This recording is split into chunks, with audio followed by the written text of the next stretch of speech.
Hi, I'm Jennet Ingle. I'm the happiest musician. If you're watching this on YouTube, please go ahead and click subscribe for me. That way you always know when I drop a new episode, and it becomes easier for other people to find my channel and to become themselves happier musicians. Thank you. I'm thinking this week about planning because December is such a good time to think about what next year will bring, and because I love planning. If you have been listening to me for any amount of time, or if you came to my planning workshop at the end of last year, or if you have been in my orbit at all, you know I love to plan and I love to set big goals.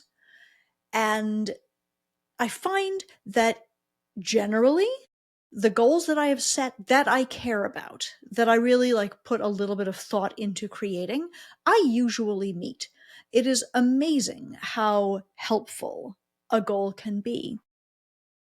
But I've been thinking a lot this year as I've read some really inspiring books about what a bigger goal, what an impossible goal could look like, and how I could use such a thing to really leverage my own career forward. I've been reading books like 10x is Easier Than 2x, which I just loved, by Dan Sullivan and Benjamin Hardy. I find this concept of setting too big a goal really inspiring. Not because I think, terrific, now I will just set an impossible goal and then I will meet it and then I will be doing the impossible. It's not that. It's a means of helping me to think bigger and a means of helping me to create the trajectory that I want to create. Because here's the thing, if you, like me, are a portfolio career musician, you're probably doing a lot of things. I'm doing a lot of things, and I really like them all. That is the benefit of being in a portfolio career. But it's not possible to grow all of those things simultaneously. Everything can inch forward, and that's what I've been doing for the last several years, really. How can I run this program with 6 people, with 8 people, with 10 people, with 12 people? It's growth, but it's not really changing a lot of what I'm doing. As a performer, as a musician, I go out into the world, I'm playing these gigs, and does my gig life look different than it did 10 years ago, 20 years ago? Yeah, a little bit. Are there kinds of gigs that I used to do that have dropped away because I do not pursue them anymore because I say no to them when they come up? Absolutely. Are there higher level gigs that I'm taking? Yes.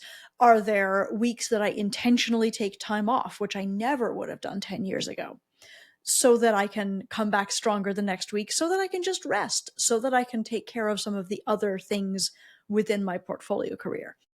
Yes, all of those things are happening. That evolution has happened. But is it dramatic? Really, what I'm doing as an oboist is very similar to what I was doing as an oboist 10 years ago, 20 years ago. So I have been pondering the idea of, what does a radical change actually look like? What would a huge leap in any one of those areas be? And how could I create the conditions for that to happen? And look, this is not a finished thought. I don't have a step-by-step tutorial for you, followed by a guarantee that it is going to work, because this is a thought experiment that I'm running for myself right now. But I thought I would like to share it because planning is fun, and because I want to see more musicians and creatives thriving in the world. I want to see people taking big leaps. I want to see people doing things that are not expected in a good way and really having success. That's what I want. I want this world to be a better place because more musicians and creatives and interesting, original, smart people are doing things and having an impact in the world and being seen to do things. That was the whole impetus for my visibility lab this past fall. What's my point? Back to the point. So here's an experiment that I'm running. I opened up a planning document. I love a Google Doc. And I wrote down all of the things that are part of my portfolio career right now.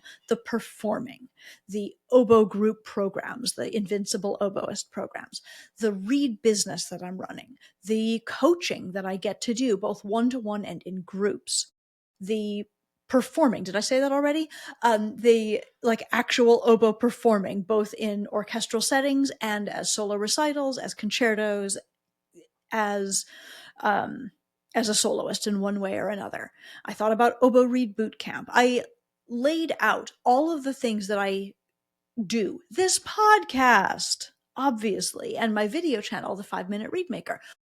All of these things that I do, I wrote them down.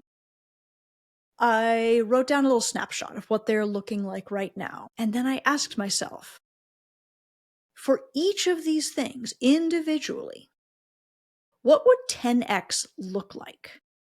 And like what might be a path toward getting there? Now, to be clear, I am not planning to 10x my oboe reed boot camp and my invincible oboist and my existing reed business and my performance career. That's not the point. The point was the thought experiment of what would an impossibly big leap look like. It's pretty easy to imagine. If you're a performer, for example, if you're freelancing, which many of us are, and you're working for a lot of different orchestras, let's say you have 5 different orchestras that you work with regularly. You don't want 50 orchestras that you work with regularly. That's not helpful. 10x is not meaningful. You probably can't 10x the number of weeks that you are working in a month, because unless you are only working 5 weeks per year, 10x is a ridiculous idea. But what would 10x more quality look like? What would 10x more in demand look like? What might it be if, look, a given orchestra contract is not going to suddenly 10x your paycheck, but if you are working the kind of gig that is, $25 per service, what would the kind of gig that pays $250 a service look like? Does that exist anywhere near where you can drive? Is that something that you could create for yourself? What could a 10 times better version of the thing look like? And I've named performing because that's actually something that's quite difficult to quantify. But as I'm talking about this podcast, what would 10 times more people listening to every episode look like? How might I reach that number of people? Is that even practical or possible? What, in terms of my read business, can I make 10 times as many reads as I do now? No, absolutely not. Could I charge 10 times as much? No, but could I charge 10% more? Absolutely. Could I bring in more reed makers who sell through me? I could. Am I going to? I don't know. But the thought experiment in each case of what I am doing and what would it look like if it was so much better, that was like an entire order of magnitude better. And I found that as I did that, as I worked through all of the different things I do and thought about what would 10x look like, what would it look like to be so much better that I almost can't even imagine it now, I found that I could imagine it. And I also found myself going, okay, I see what that would be, and I don't want that. And that I found really interesting. In fact, it is the case that many of the things I'm doing right now, I would be perfectly happy with a, 3% quote cost of living improvement.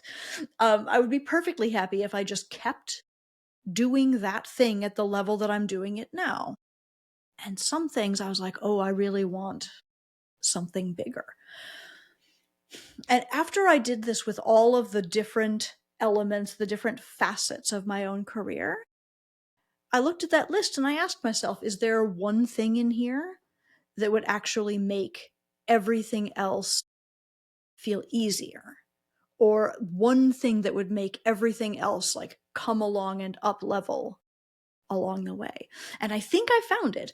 I'm not sharing that right now. This is really a podcast episode to help you think, to help you be inspired about your own career. I'm just sort of walking through my own thought process. But it was remarkable when I let myself actually play out the possibilities of each of the things that I'm doing, how clarifying that was for me.